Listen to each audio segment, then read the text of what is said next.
welcome to the Remote Work Movement podcast, where we interview the best people making a ruckus in the movement. In today's episode, I interviewed David Abraham, founder of one of the best co-working spaces in the world, Outpost. Outpost has currently 4 locations spread across Bali and Cambodia. I was actually working there a couple of months ago, and I absolutely love the community in the space, so I strongly advise you to visit Outpost if you happen to be around Bali or even Cambodia.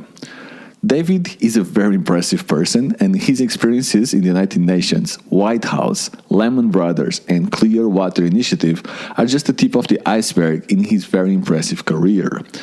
In this podcast, you will learn the story behind how David jumped from the corporate world to start a co-working space in Bali, why co-living spaces are thriving, the future of digital nomadism as seen from someone in the forefront of the movement, and so much more. I really appreciate the time David took to make this interview with me, so allow me to introduce you, one of the most interesting guests in this podcast yet, David Abraham. David, welcome to the podcast. Thank you very much. You are very known in Bali as the co-founder of Outpost Coworking and Coliving. That's we actually were in contact. But looking at your past, you are filled with amazing experiences. And just to give an example, because this is kind of ridiculous how good your past is. You work for the United Nations Support Facility Group in Indonesia, International Affairs and Natural Resources for the White House in Washington, Lehman Brothers, Council for Foreign Relationship in Tokyo, and CEO of Clearwater Initiative. And I want to start with the Clearwater Initiative because it's something that is very interesting. Can you tell me what is the Clearwater Initiative and what was your project there? So Clearwater Initiative was a program started by my friend who was actually working with the U.S. military out in Uganda at the time. Working on clean water initiatives and also some other infrastructure projects like building roads. And he was really taken by the community and was seeing how transformative bringing clean water to remote villages where it was. So when he came back to the United States, he wanted to continue the work that he was doing in the U.S. military in transforming villages. So he started up a program to raise money and to continue building water wells and other water systems in rural parts of northern Uganda. So I was proud for the opportunity to work with him and really build that organization in Uganda, in the U.S., and also a small branch in Tokyo. Wow. What was the impact you saw? Because you were there, you were live, you saw the difference when you arrived to a place, I guess, and then after you provide clear water. Well, it decrease in mortality rates is something, or a decrease in waterborne sickness is not something that you necessarily see, but is impacted the villages in a positive way.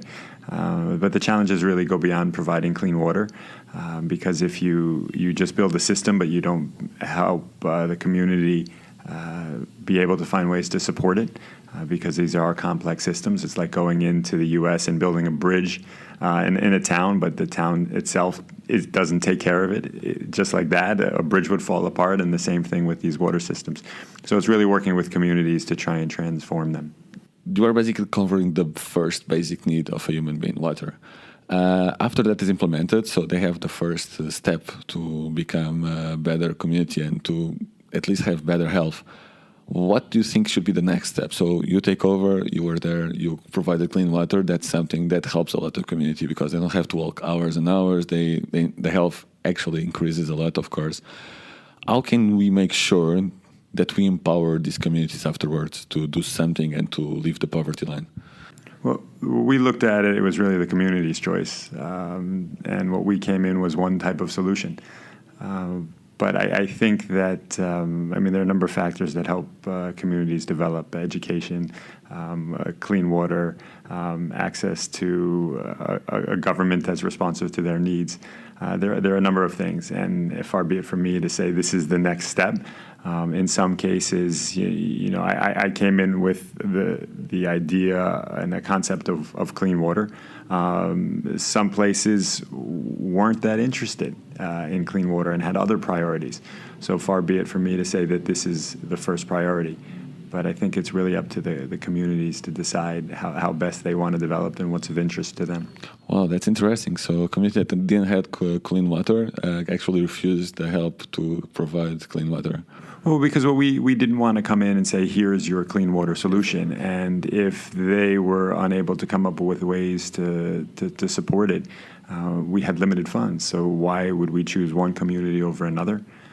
Sure, everyone should have access to clean water, but if we felt the system we were put in would be broken within a year, then we chose another village.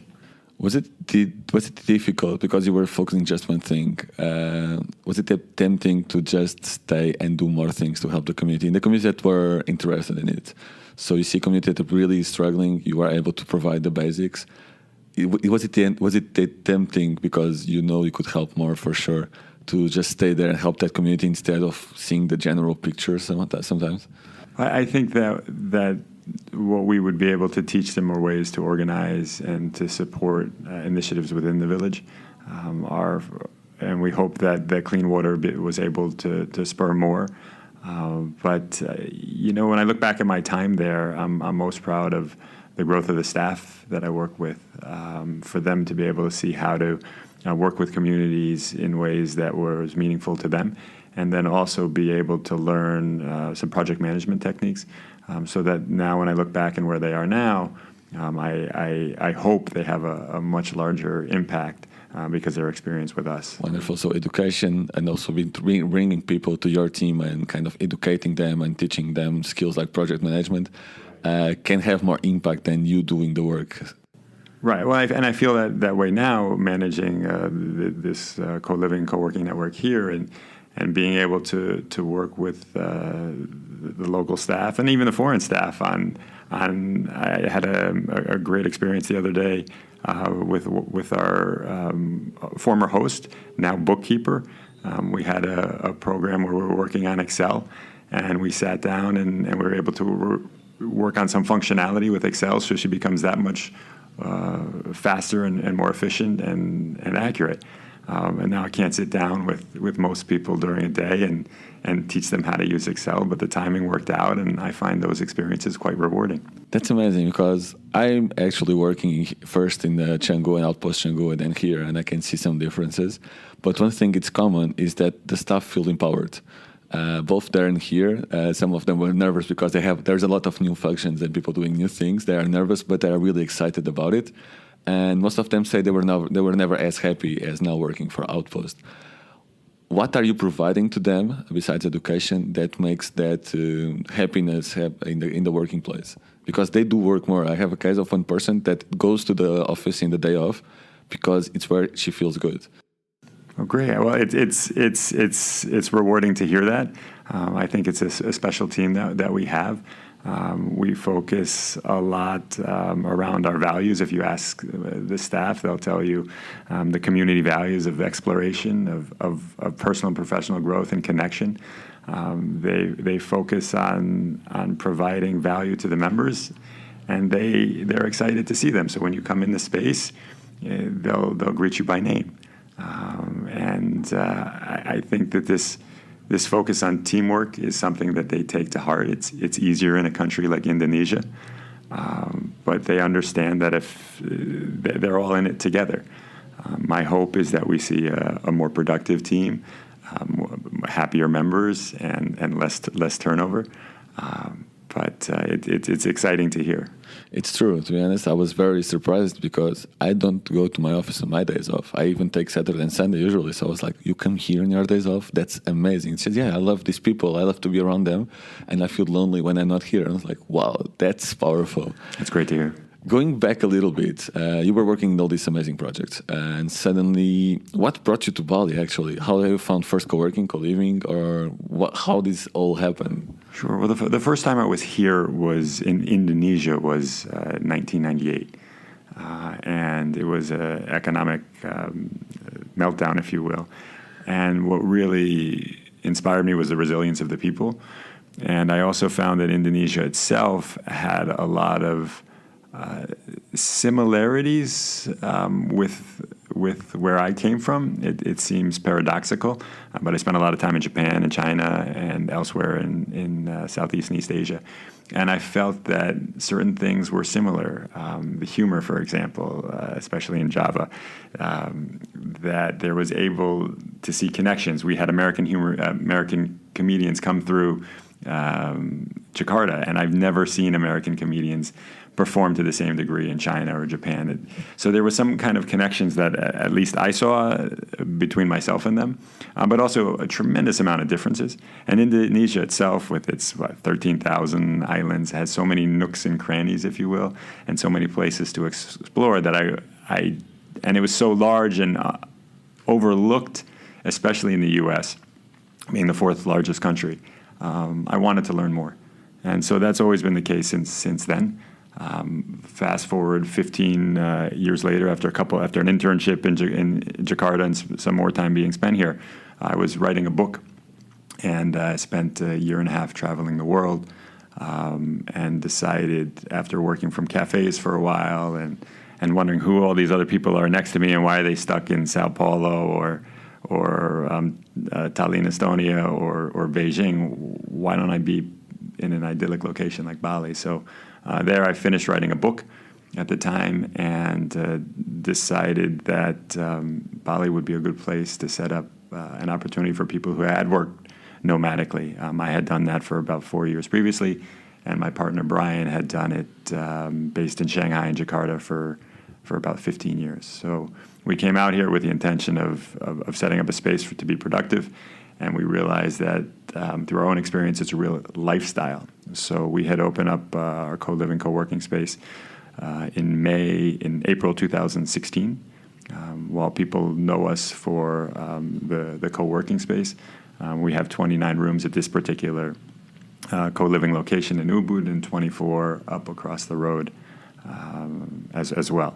So it's really a lifestyle that Brian and I had identified. That's amazing. And how have you found about co-work? Was it while you were traveling to write the book? Well, co-working, I had been a member of a number of office services, so I could go to a different country and use the office facility. The co-working started with a place called Micro Office Solutions in New York in about 2011, when we were setting up our co-working space. We were setting up Clearwater Initiative in an inexpensive office, and we chose Micro Office Solutions, which is now Coalition, which is office space and co-working space. And so that's where I kind of said, hey, that's what we're using in New York. So I kind of understood from back then. And why Ubud? Most of the people come to Bali and they think about amazing beaches, surfing, waves. Specifically before, Bali was a lot about surfing. And you decided to open a co-working space far from the sea, although you are 45 minutes, but still, instead of opening a co-working space right next to the sea, which would be like maybe the first stop for a lot of people, you decided for Ubud, out in the mountains, very good vibe. But why Ubud and not Canggu, for example? I was in Ubud in 1990, 1997, 1998, and was really taken by the place. Yes, it's not the beaches, but what it does have is this history of artisans, this rich culture, and that's really what attracted me. So I stayed, and at the time I actually met Peter Wall from a co-working space up the road, and he was a master at really building this community, and was able to create Ubud into something that was meaningful for the people who were there. For me, it served a different demographic and the different types of folks than I thought were going to increasingly work and travel. And so we set up Outpost to really meet that next generation's need. You started as a co-working or co-working and co-living right from the start? Right from the start. Wow. We had a co-living space. It was modest. But the co-living has now grown, and we feel that that's an important differentiator. And it's really the first thing that people see when they start to get into nuts and bolts. Sure, they say, where am I going to find my friends? And that's very important. And co-working does give us that ethos. But ultimately, after they book their ticket, or right as they're booking their ticket, they're going to say, at least where am I putting my head? Yes, definitely. Co-working is known, although there is a lot of vibe around co-working, is known for not being a very profitable business, co-working itself. Do you think co-living is a way of balancing it, or it just makes sense in terms of business because people come here to work and then they have the co-living, or is it the other way around? People come here to live and then they're also able to work. What do you think that's about? It's a balance there. I think there are a number of models to make the provision of office space profitable. What we're doing here in Bali is very different than, in terms of business dynamics, than what people do in major cities, and how they try to focus their return on just looking at the floor size, if you will. So I don't necessarily agree with the notion that it's not a profitable business. I think each business can or can't be. Ultimately, it's a seat. You could and it's how you charge for it, and what services you provide. And in that sense, it could be a restaurant if you serve food in front of people. And some restaurants are terribly profitable, some are not. So I think you have to look at the overall business. For us, we're interested in providing a lifestyle for people, and that includes co-living, that includes training and travel services. When people are out here, we have a number of events. We have trips to Komodo Island so that people can come there and explore. One of the things that's very important to us is this notion of shared experiences. So when people are coming out here to our space, they don't have the network that they have at home. So how do we facilitate that through people going through the same thing at the same time? And what do I mean by that? Well, it's one thing if you go to yoga class and then someone goes 2 hours later. Yes, you went through that experience, but it wasn't shared. And in that, when you go through a yoga class and you see someone sweating right next to you and struggling to make it through, and then you both sit outside the room afterwards, and you have a big sigh, you bond in a different way. And that's really important to us as we look forward, is to continuing focusing on developing shared experiences. You talk about community, and in my opinion, that's a huge part of both co-working and co-living. And the most successful places, specifically in Bali, are very focused in community and growing a healthy community. How do you build a good community? First, sharing experience, you told me. But there is more, because just sharing experience, someone has to organize it. And what do you think is the key to build a good community? I look at communities that exist from the physical space, and those are the ones especially around us here in Bali. And they have common rituals, and they have the benefit of location and being in one place, and then they have the benefit of time. So we really lack that benefit of time. Because people are coming in and they're coming out. There are things that we really think about when we're talking about community. People often use this crutch of like-minded community, but I don't really know what like-minded means. For us, our community is a entrepreneurial, a creative, and an internationally minded community. We focus on the values that they have of exploration, personal and professional growth, and connecting with others who are within that entrepreneurial, creative, and internationally minded community. And so the question is, what are those events? And that's how we start thinking about the community, not by having the community just be a bunch of people who don't want to live in the U.S. or don't want to live in Spain or don't want to live in Portugal. So it's what drives people together, not what drives people away from where they currently are. Yeah, and how can you build it in the co-working space? I know enough the ways, there is the events to talk about it. But what I see, and the big difference I see, and tell me if you agree, because you have 10 times more experience than me, is that the good places, the good co-working spaces tend to have a community manager that's very active and very good at connecting people and connecting the dots. And I see other co-working spaces without it and struggling a little bit in community. How important is this community manager inside the space? I think each of the roles that we have are critically important. I would say that the staff roles at the front desk, greeting people by name, there's nothing like feeling like people know you in a place you've just been for 3 days. It creates that warmth. So I believe that role is important. Yes, we have a community manager, and their ability to facilitate interactions is critically important in deciding what events they have. I don't think there's just one role.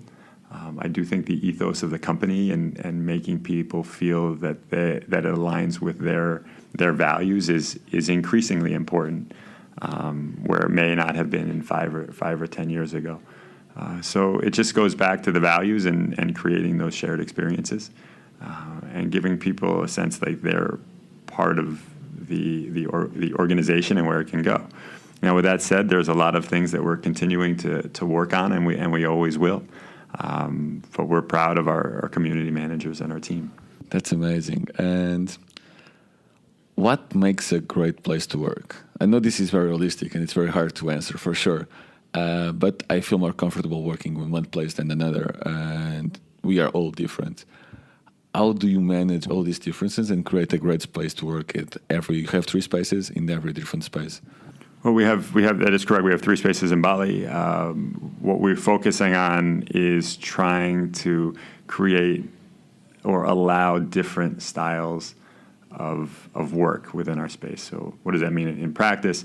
Obviously, we have offices, we have Skype booths and things like that, but we have standing desks, we have sitting desks, we have office chairs, we have non-office chairs, we have a yoga wall that someone can sit on. So we try and focus on, we have some spaces which are louder, we have couches. We try and provide the diversity of spaces that people need to be productive. And meet others. And we also have a quiet room, which is wonderful because people are here and they're focused and they're not talking. And at the same time, they're not talking. And so they have different needs. And we notice we have a number of parents who are here. And the parents really focus their time in the quiet room. They come here and then they leave.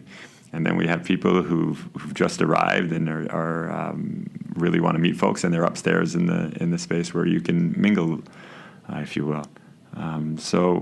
Diversity of spaces is really important within ours.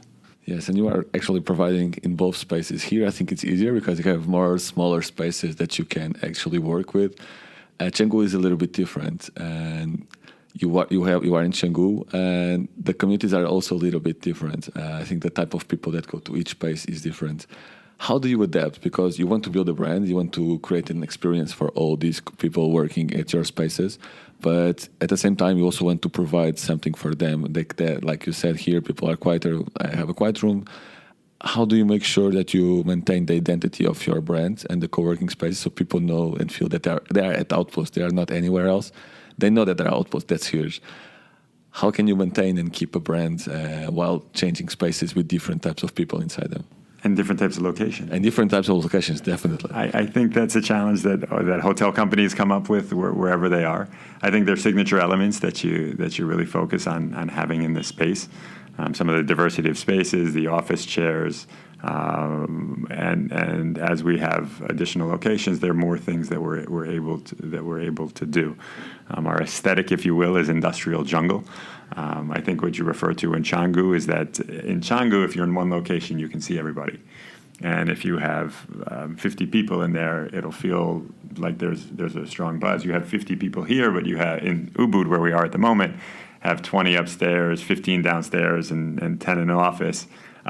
It still doesn't feel quite full. So I think the spaces do give different experiences. I think what's most important to us as we look at different locations is being true or authentic to the actual location that it's in. Ubud does have a rich history of arts and culture, and it feels different than Canggu, which is a little bit more, because of the foreign overlay, a bit more hip and modern and trendy. But we still have to find ways to be able to say this is an outpost. In a sense, if we're a magnet, we're going to attract all things metal, but that could be a nail, and that could be and that could be a refrigerator, if you will. So we're going to attract all types, and I think the diversity of experiences that we offer in the space, the events which are mostly because of the members who are come to our space. I'm sure we bring in some outside speakers. And then the different types of spaces that we have in there will allow the different people we attract to find a home. That's amazing. And you mentioned types of people. One of the problems that some spaces are having right now, specifically in Bali and also in places like Chiang Mai, is that I want to say the quality of people, but the experience of people as a digital nomad and the average years of people as a digital nomad is decreasing, meaning people are going to these spaces to try to figure it out. On the other side, at Outpost, I feel that I never met anyone trying to figure out as a digital nomad. And that's a big difference compared with other spaces where I was. I just came from Chiang Mai, for example, and there's a lot of people trying to figure out. It's not good as bad or bad, but the experience that provides is very different. Are you trying to have a hand on this in any way? Meaning, are you trying specifically to target experienced people because you know that the community will be more developed and more like-minded instead of more people beginning to start in this life, because there is a learning curve and it's not easy. Are you anyway trying to influence the people that come to your space, or you are just open, it just happened to be like this? I think it's a focus from where Brian and I came from. We were both a little bit more established in our careers when we set to open this space, and that's something that's important. We think that if people we'd like to be seen as attracting people who are driven and who have, it's not a question of they figuring it out.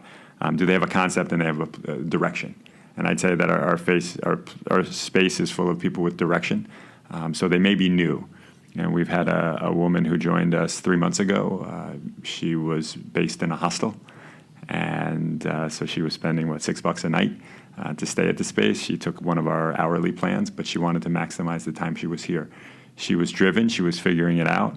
But she was exactly what Outpost really, really, really is about. So there is a wave of professionalism. People... we have in our space, we have VCs. We have a unicorn, an Asian unicorn based in our space. So we have people who are saying this lifestyle is real, and it's almost compelling other people to take their time here as an opportunity to grow something. And in 1997, when I was traveling around Southeast Asia for 7 months, I would have popped up to a co-working space for 2 months and say, "Hey, can I run a startup? Can I be a co-founder?" And maybe would have tried something. And odds are, because most startups do fail, it probably would have failed and failed quite quickly. But it would have been a great experience. And so people who are just figuring it out, great. I would have been one of you, 20 years ago. But I think when you come to the space at Outpost, you'll feel that, all right, this is time. There's some great people, and we're doing some great events, and people are mingling on Mount Batur and surfing together on the beach. But there's a sense of we're on a collective mission. Yes, and the first lunch, I can give you the first lunch. You have a weekly lunch for new members, and you have a weekly lunch for all members. And the first lunch there was 5 or 6 founders in 10 people. Mm-hmm. So this is people that highly successful, they know what they're doing, and they are really, really strong profiles. And we ended up speaking a lot about business, and it was a great experience, to be honest, because we were all, although we have totally different experiences, we come from totally different backgrounds, different countries, there was something connecting us at that lunch, meaning the business mentality, the way we figure out, for example, we could do this in Outpost, we could create these types of events, we have to convince them to do this and that. And we left, the person that was with us from the Outpost was like almost overwhelmed because we were having all these ideas and pushing her to convince the manager to let's try this, so this is amazing. And there was also businesses, like side businesses being created there. And this is one thing that you can only find at co-working spaces, and specifically in co-working spaces with like-minded people and a lot of like driven, creative people. And this is amazing. You are actually doing an amazing job in providing that to people. Well, that's great feedback. Thank you. Going back a little bit to the co-living, because you just opened a huge space here in Ubud, and we are actually staying there. We are loving it. And why expanding co-living in Ubud? Well, we've seen an opportunity. The property we really, really, really thought was a fabulous property. It's a 24-room property. It's the rooms are surrounding a pool. It's a property that facilitates the interaction and the shared experiences that we're looking for. We've been able to rent out the rooms in our current space with a comfortable occupancy that we felt that we could take on some additional rooms. Penastanan, the area in Ubud where this place is an underserved area. Typically, people who do go there often don't get scooters, and they have this community feel. We thought that this space in the heart of Penistaan would facilitate the growth of a new community in that area. We don't expect to expand more all around Ubud, but having 50 rooms in Ubud or so isn't a tremendous amount compared to other hotels. So we thought it was a smart risk to take, and we're really happy with the property. What are your expectations about that place? Because it's fairly different. It feels a little bit more like a hotel right now. And you just mentioned hotel, like so you are very being, you know what you are building. But on the other side, I know that you are also thinking about going into more the food side, so more into restaurants and building also a restaurant there. And on the other side, it will also be co-working. Is that correct? Yes. Correct. It's a large space. It is. Yeah, and the top floor is amazing and really beautiful. Why do you feel like expanding to this specific area? So why like a hotel, and why also bringing the experience of food to your spaces? I think food is critical to any sense of community. Our spaces here have food and beverage, have restaurants, have cafes within them. Hotels have restaurants and so forth. I think that's really what helps create this sense of oneness with others in the space. And we have a communal kitchen there as well, so if people want to cook, they can do that as well. We think that's an important aspect. But we're not offering something that's drastically new. Yes, definitely. It's just co-working, co-living spaces now are trying to, in larger cities, take over existing hotels and trying to convert that into co-living. And I look at that challenge as far greater than what we have. We have a space which you open the door and you can see almost every other room, if you will. So it gives that sense of connection, but as soon as you shut the door, it's quite private. So we find that unique. Most hotels or apartment buildings, they facilitate more privacy than interaction.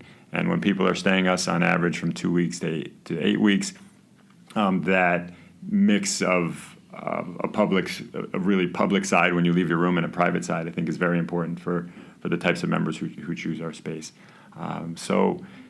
Back to restaurants. Well, it's the place where people typically meet others. They're either cooking or they're sitting in a restaurant. And if they're sitting in a restaurant and it's within an Outpost space, I think they'll feel more comfortable going over to talk to someone. And I think that's unfortunately what's been lost between when I traveled back in 15, 20 years ago, and then when I travel now, the ability just to see someone with a Lonely Planet back then and be able to talk to them.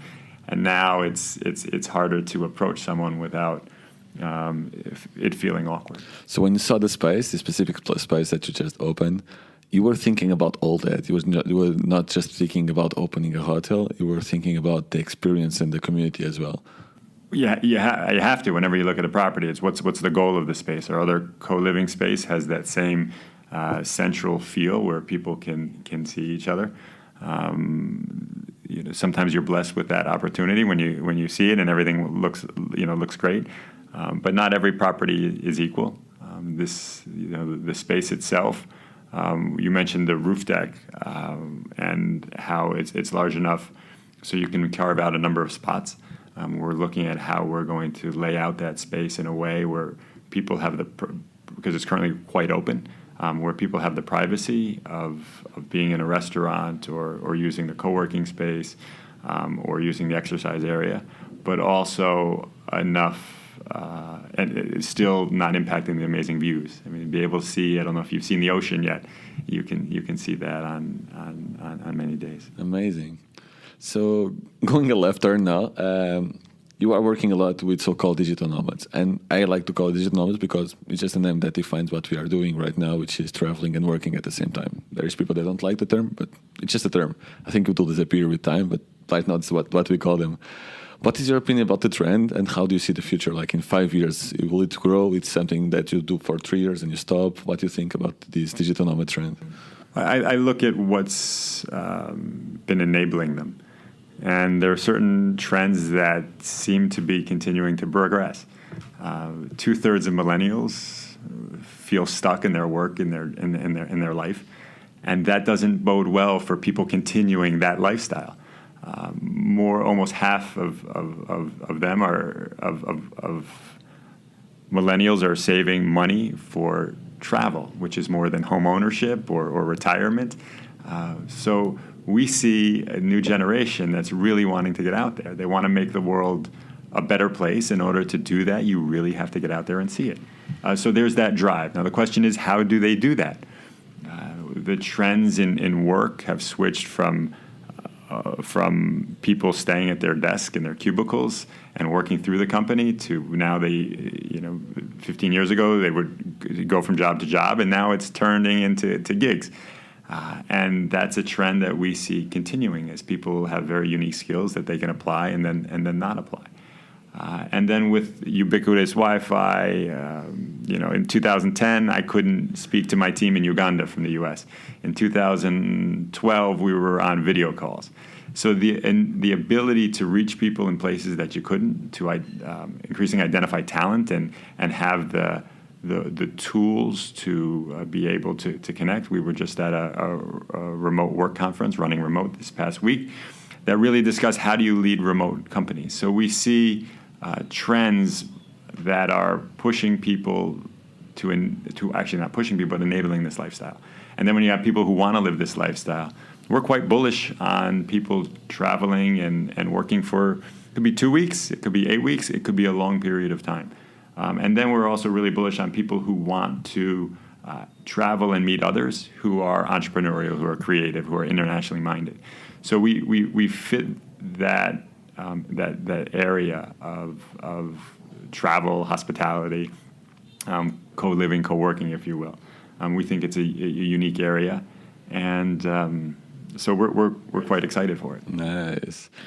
And digital nomads can have a huge impact in the places where they are, meaning places like Chiang Mai totally changed with digital nomads. Canggu, Ubud, I don't think that much because it's also a lot of tourism here. But for example, Canggu was just a hipster city with a lot of surfers. Now it's a huge hub for digital nomads, and we see big changes in terms of businesses, in terms of all the whole ecosystem to be ready for digital nomads.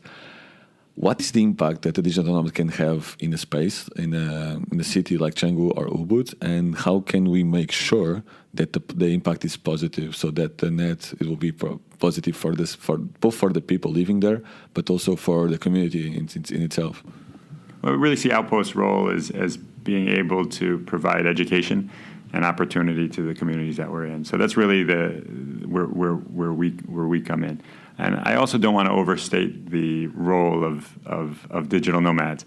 We're still dwarfed by tourism and the number of people who are coming in and out to see temples, to go climb mountains and volcanoes, and to go surfing. So we're just a small part of that. And I see people. I think there are a number of ways to connect with people locally. If you're in a place for 2 weeks or 8 weeks, the odds of you're making lasting change, from my experience working in nonprofit, and I was actually a Peace Corps volunteer, are really limited.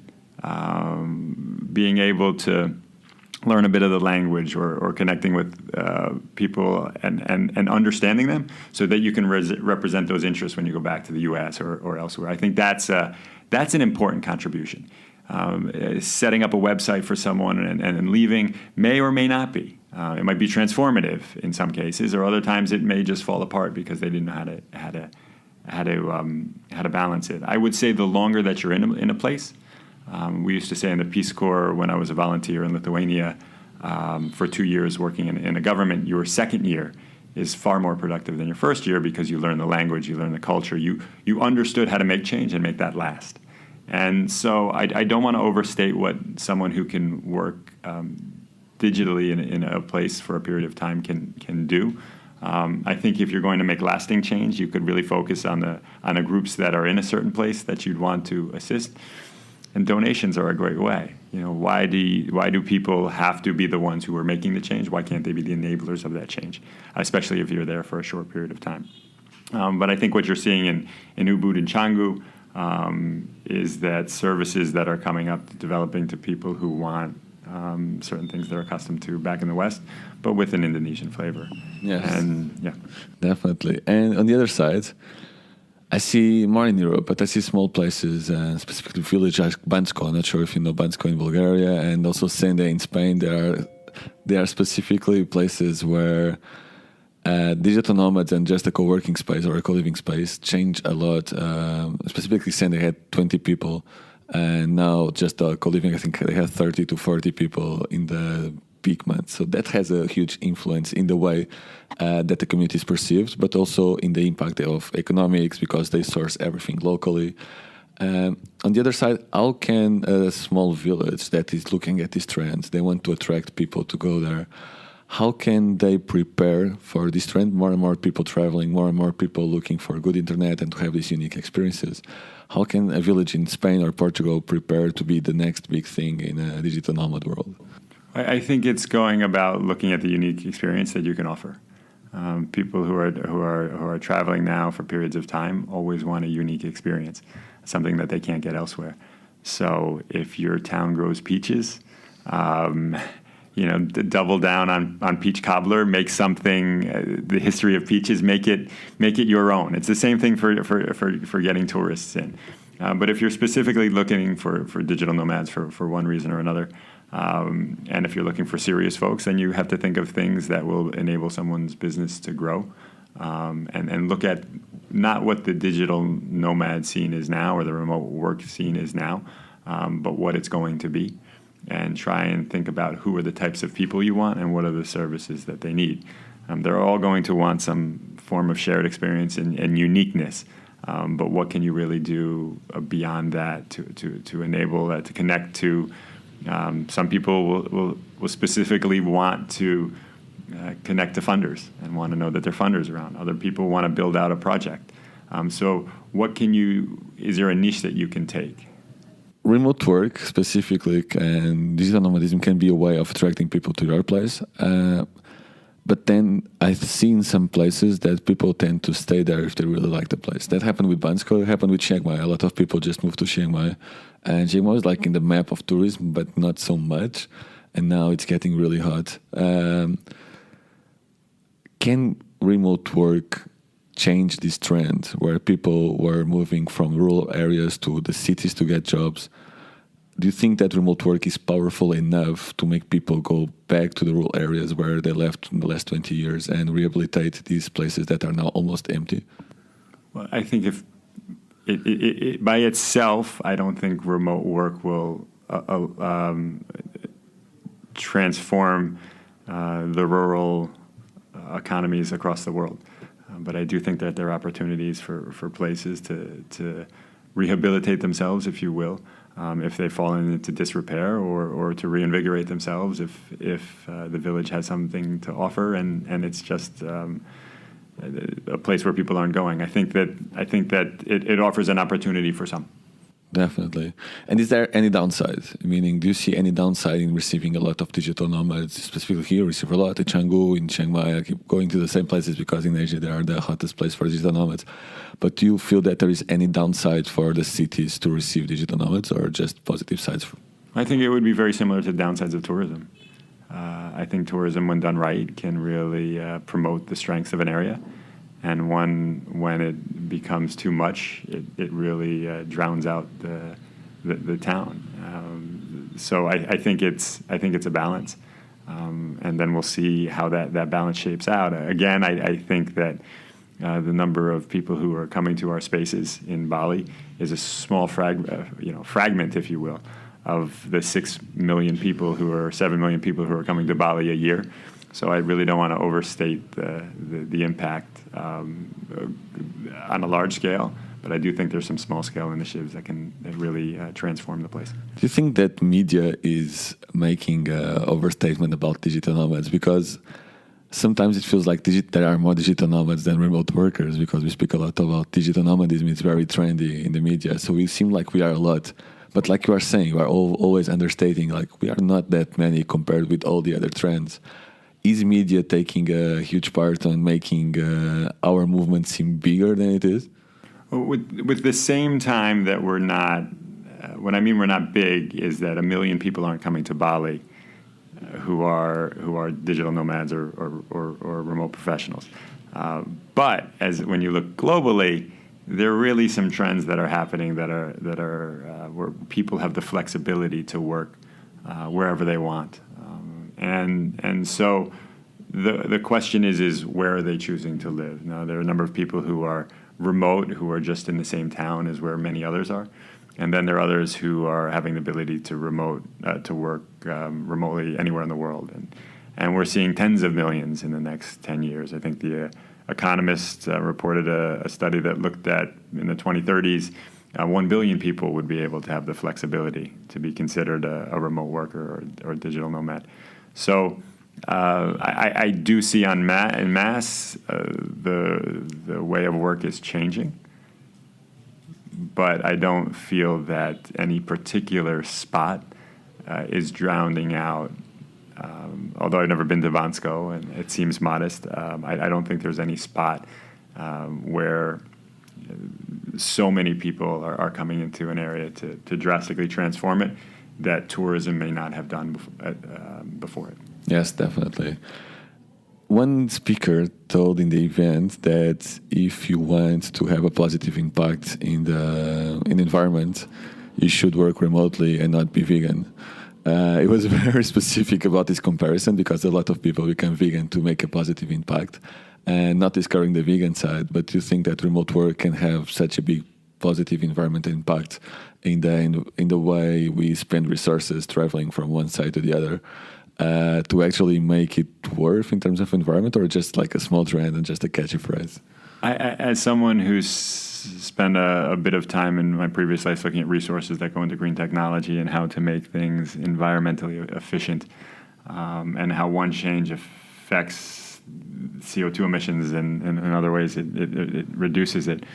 I don't think I'm able to be so blanket statement. There are a lot of environmental challenges when you're flying around the world, to claim that, yes, this is an environmentally friendly lifestyle. But at the same time, by being able to see a lot of some of the challenges around the world, being able to go home and make a huge impact can far outweigh CO2 emissions in certain ways. And then there are ways to take action to make sure that your lifestyle becomes less environmentally impactly.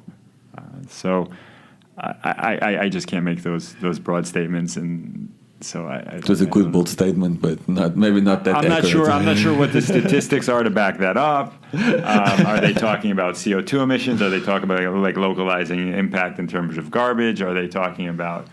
I mean, in simple terms, if you're a digital nomad and you're trying to make an environmental difference, use all of the products that you buy. Use your Apple, use your smartphone, and use it to its depth. See how long you can make the product lifestyle of the things that you buy last longer. Buy less things, and buy higher quality things, and things that are less impactful on the environment. And those are some short steps that you can do to try and make a more of a positive impact. Just to add, I think one of the things we can do to have a positive impact is buy locally. Meaning, if I'm in Ubud, I'll try to buy from local vendors instead of the supermarkets. Because you are not only helping the community instead of big corporations, but you are also helping the environment because it's almost everything is locally sourced. And I think more important, if you compare the way you eat or what you eat, it's actually where you buy the food you buy. Meaning, if the food is sourced locally, the impact will be much lower because they don't have to travel. Like specifically, the avocados have to travel from South America, and like so fancy, so nice. We are so healthy, but on the other side, there's a lot of resources involved. There is wars because of avocados. So maybe it's not a good choice. And I think if you source things locally, the impact is good for communities and it's good for environment. Do you agree? To the extent that the things that you're buying are sourced locally, yes. Oh yes, I would agree. It can be challenging. I would agree. There's just a lot of calculus behind some of these things. So my mantra is to try not to be wasteful. So let's talk about, just to finish up, Outpost, and what are you building for the future? How are you making sure that you are bulletproofing Outpost for the next 10 years? What we're trying to do is to provide a quality experience for the people who are here. I'm most proud of the fact that our first member who walked in the door came back a year and a half later. Wow. So to do that, we think about ways both in terms of space uses and technology to foster those interactions that allow people to explore the world more, to grow professionally and personally, and then to continue the connections with people when they're here or when they're not here, and to be able to really excite people about a new lifestyle. Now, this is not something for all people and for all time. It could be someone for a week or 2 weeks to come out, or it could be someone who's traveling around for 2 years.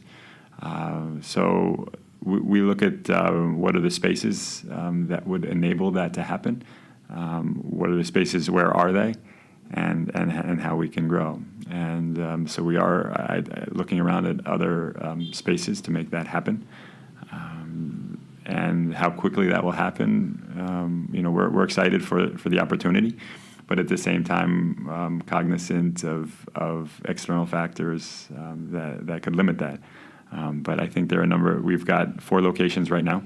One in Cambodia, which is in the process of relocating. Wow. And we're really excited about the opportunities in Thailand. Yes, definitely.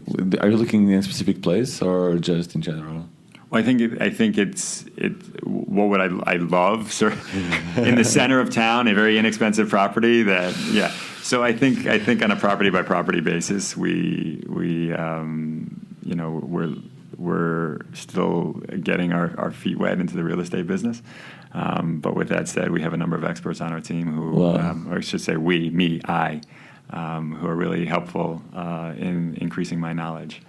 A couple of months or years ago, I think months, there was some news around the media that in Thailand, some police came to Pan Space in the Chiang Mai and arrested the people for a number of hours because they were working illegally. Are you afraid of that in Thailand, or do you think they will just change their mentality over the future? Well, I don't know about the change in mentality. We take serious all legal, whether it's immigration, financial. Running a business, you make sure that you're not running afoul of laws. So we encourage our members to make sure that they're on the right visas but I think what you're highlighting is this balance that people are trying to understand between what is tourism and what not, what isn't, and I think what's slowly developing in certain countries, and not true of all, is that many people do come through and do engage in certain activities at certain time that. Whether it's writing a book, as I did, or attending a conference, or being able to meet a business partner, and what are the visa regimes that have to be set up. So I think countries themselves are trying to think, how do we align our visa regimes to make sure that allows for the types of people we want, and discourages, as we'll see everywhere from the U.S. to Brazil to Thailand, the taking of local jobs. Yes. Specifically, the president from Indonesia, I read an article last week that he said, he had a statement on media saying specifically that if you come to Bali and you are not working for a local company, you don't have any impact, you are not doing any business with a local company, you are legal. Just to clarify, so this was very important because most of digital nomads are here with tourist visas working for companies outside Indonesia. Most of them don't have any business relationship with the local businesses or local people. It's an important statement for me as a person. I know I'm legal working here for my company back in the US. Do you think more governments should do the same? Well, I think that statement I don't exactly know. I think you've got people coming in for short periods of time, for 2 weeks, for 4 weeks. And I think most of them are spending time going out, based on our records, going out and exploring the town. So it's this balance that they're finding. The people who do stay for longer, like the companies that we have, a Gojek, are fully set up, but it's still, I look at it as a niche of tourism, because it's the nomad part that really is what is inspiring people. People aren't going around to places, for the most part, that don't have something to offer for people to see. Yeah. So that's how we also separate from some of the co-working spaces in more traditional areas. We're in places where there's things that experience. Yeah. Yes, definitely. Also, the same interview, the president of Indonesia told that he's thinking about creating the next 5 Balis because there's only one island, very known. It could be his own country if it want to, and he feels it's important to diversify. Will he be able to do it? Meaning, more than Bali in Indonesia. You mentioned Java, for example, and Indonesia is a crazy, beautiful country. There is so many places that could be the next Bali if they had the the right sources and the right infrastructure. Do you see appearing more Balis or more places with the same infrastructure in Indonesia that could become a digital nomad place to go? I could look back 30 years ago, and Lake Toba in Sumatra was a gorgeous place to go. Up in the mountains, a beautiful lake. So it's a stunning area. Labuan Bajo near Komodo Islands. Fantastic diving. You can go up in Toraja and Sulawesi, where there's very rich tradition of village life, if you will. So there are a number of places that could come up over the next 5-10 years that offer some rich tourism and depth of experience that's very different than Bali. Are you looking to that places already? Do you know the plans? Do you have any plans if this happens, if the infrastructure is built, specifically internet and airports? Are you thinking about moving there, or just with the help of the president of Indonesia, so to say, help bring people there, opening a space there, or just right now you are focusing on other countries that have already that infrastructure? Well, we think there are some great opportunities here. The islands next to Indonesia, next to Bali, the Lombok side, there are a number of great opportunities there. We see out in Flores, there could be something fascinating. And we're talking many years ahead. Sumbawa, there are a number of just stunning beaches and cultures out there to explore. So we think that the infrastructure, and when we talk about infrastructure, it's really code for internet and stable electricity. But we think that's going to be a given in the future. So how do we set up a business that captures the unique opportunities that exist in a lot of these places, facilitate connections amongst the people and ourselves, and create great shared experiences for members. And that's a big difference between Indonesia and Thailand, for example. Because of tourism, I think Thailand was able to develop faster in terms of infrastructure, and you have a good co-working space in Koh Tao, which is a very small island in Thailand, and you have not the co-working space. There is no co-working space in Koh Samui, which is the bigger island with the airport, and that's actually interesting. So yes, I think there is definitely a lot of opportunities here, and even in Philippines, I feel like they are in the same step, although they don't have a main hub right now. But they have a lot of amazing, beautiful islands, but they don't have the infrastructure to be able to bring the right people, and specifically the internet. Is that something that really excites you about the future? Something that makes you up with a smile on your face? I can't wait for this to happen. Not only for Output, but in general. Well, I think the internet itself doesn't excite me, but the opportunity to what really I enjoy when I look back is being able to introduce people to new cultures, new places. When someone comes here and asks for restaurant recommendations, and I'm able to say, well, I know this person here who creates the greatest chocolate dessert you've ever had, or someone or a place you can go and have a fantastic walk through the rice fields. To be able to introduce people to places is something that excites me. So the opportunity to open in additional locations is something that I would find personally rewarding. What really I would like to see people who do come to Outpost are able to be representatives of the place that they spend time when they're going back to the U.S. To be able to contribute to that sense of we're all connected in some ways, and especially coming from the U.S., but I also know people from the U.K. and Germany and elsewhere. Greater internationalization is really important. And being able to represent people who don't have a voice in conversations back in their home country is something that's really important. And so if Outpost can contribute to that in some small way, that would be meaningful to me. Wonderful. Besides Outpost, is there something else that you feel that you will do in the next years that will have a positive impact, or something that you are thinking it's in the back of your mind, but you don't have time right now? You don't have to tell names, but maybe something like working in a specific area that you think is underserved. Is there anything else in the back of your mind that thinking, I should do this, but I don't have time? Well, I've built up some experience in green technologies and material use, and how we use products, and how we develop greener supply chains. So I think in the future, that's something that I'd like to return to. But there are things that are unfinished here in Outpost that won't be unfinished for a long time. Yeah, it's a very long-term vision, a long-term project you have here. Amazing. I want to finish up, and I want to let you show the world or tell your message to the world. So where can people find about you? And why should they come to Outpost? It's your time to shine. Sure. They can check destinationoutpost.co and Destination Outpost on Instagram. And really, I think it comes back to what you said at the beginning. Really, the focus on the people that you meet here are really excited about their projects, whether they're 5 co-founders sitting at a lunch, or someone who's really excited about architecture. We had someone come here and they never had a computer, they brought a drafting table. So they're people who are passionate about what they do, having shared experiences in countries that are a little bit unfamiliar, so they're pushed outside their comfort zone, but are able to come back to a supportive infrastructure, whether it's a comfortable bed, a fabulous smoothie bowl, or sharing a beer with a friend. Okay, now I want a smoothie bowl because I kind of miss it already. Thank you very much for your time. It was amazing, and it's very good to be here at Outpost and meeting this new location as well.